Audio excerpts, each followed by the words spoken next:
Assalamualaikum warahmatullahi wabarakatuh. Alhamdulillah wa syukurillah wa nikmatillah wa la haula wa la quwata illa billah. Asyhadu an la ilaha illallah wa asyhadu anna Muhammadan abduhu wa rasuluh, amma ba'd. Para hadirin yang dimuliakan Allah, izinkan saya Yahya Abdul Habib Al-Fakir menyampaikan tugas kuliah pendidikan agama Islam yang berjudul Allah Maha Dekat. Pertama-tama kita panjatkan puji syukur kita kehadirat Allah Subhanahu wa taala, di mana dengan rahmat dan karunia-Nya kita diberikan kesehatan, kita diberikan kekuatan untuk beraktivitas, kita diberikan rizki dan nikmat yang tak terhingga.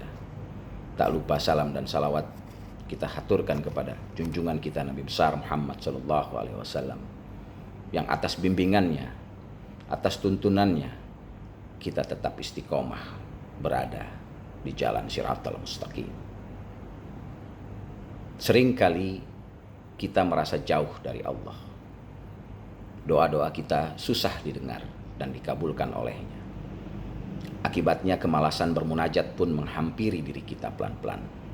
Padahal dalam salah satu ayat Allah berfirman, "Dan apabila hamba-hambaku bertanya kepadamu tentangku, maka jawablah wahai Muhammad, bahwasanya aku adalah dekat. Aku mengabulkan permohonan orang-orang yang berdoa apabila ia memohon kepadaku.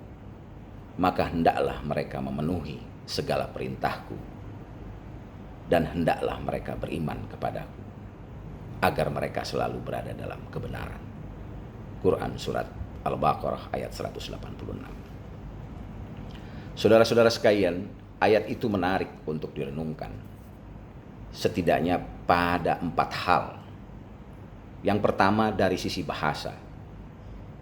Pada teks ayat di atas, Allah Subhanahu wa taala menggunakan kata ibadi, bukan abidi. Dua kata yang sesungguhnya punya akar kata yang sama, yaitu abdun atau hamba. Kata ibadi bermakna semua hambaku yang beriman denganku, tetapi kata abidi adalah sekelompok orang saja yang benar-benar menghabiskan waktunya dalam beribadah kepada Allah Subhanahu wa taala. Dengan kata lain, Allah Subhanahu wa taala menegaskan kepada setiap hamba-hambanya bahwa Dia maha dekat dengan kita tanpa membedakan. Apabila kita seorang yang rajin beribadah atau biasa-biasa saja, kiai, politikus, guru, sopir angkot, pemulung, atau apapun pekerjaan kita, semua adalah dekat pada Allah Subhanahu wa taala. Saudara-saudara sekalian, yang kedua, ulama mengatakan sebab turun ayat ini adalah ketika Rasulullah membacakan ayat lain dalam Al-Quran, yaitu, "Dan Tuhanmu berfirman, berdoalah kepadaku, niscaya akan aku perkenankan bagimu." Quran Surat Ghafir ayat 60. Lalu orang-orang bertanya, "Ya Rasulullah, di mana dan kapan waktu yang tepat untuk berdoa?" Allah kemudian menurunkan ayat yang menegaskan bahwa Dia maha menjawab, dekat dan sungguh dekat. Rasulullah SAW kemudian mengabarkan kepada kita bahwa sedekat-dekat seorang hamba kepada Tuhannya adalah saat dia bersujud. Maka perbanyaklah doa saat sujudmu itu. Yang ketiga, saudara-saudara sekalian, pada bagian lain dalam Al-Quran, ketika orang-orang bertanya kepada Rasulullah SAW tentang Allah Subhanahu wa taala, Allah menurunkan ayat dengan kata awalan kul, katakanlah wahai Muhammad. Misalnya pada surat Al-Ikhlas, kul huwallahu ahad, dan pada surat An-Nas, kul a'udzu birabbin nas, dan lain-lain. Namun khusus pada ayat ini Allah meniadakan kata perintah itu. Padahal membaca ayat tersebut adalah juga Rasul Shallallahu Alaihi Wasallam. Para ahli bahasa Arab mengatakan peniadaan kata perintah itu untuk menunjukkan kedekatan Allah dengan manusia, makhluk ciptaannya, tanpa terhalang oleh siapapun. Sebab bukankah dalam ayat lain Allah Subhanahu wa taala berfirman, "Dan sesungguhnya kami menciptakan manusia dan mengetahui apa yang dibisikkan oleh hatinya, dan kami lebih dekat kepadanya daripada urat lehernya." Quran Surat Kahf ayat 16. Yang keempat, saudara-saudara, Allah telah menegaskan pada kita bahwa Dia pasti menjawab setiap doa.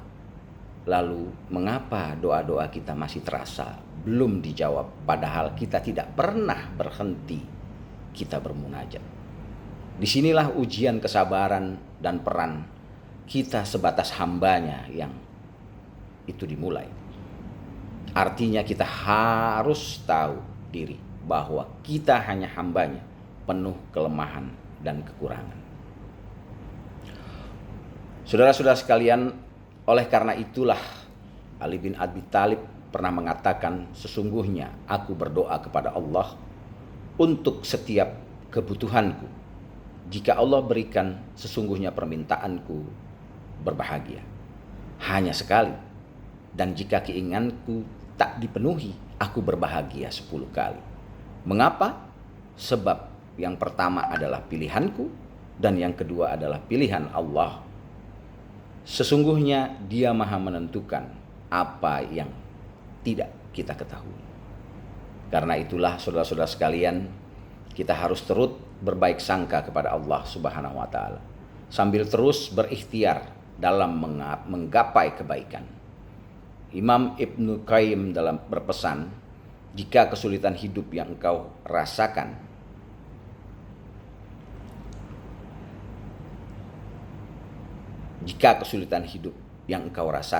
berkepanjangan, padahal tak pernah berhenti engkau berdoa, yakinlah bahwa sesungguhnya Allah tidak ingin menjawab doamu itu saja. Dia ingin memberikanmu karunia lain yang bahkan engkau tak memintanya. Wallahu alam bisalab. Al-Fakir mohon maaf atas segala kekurangan.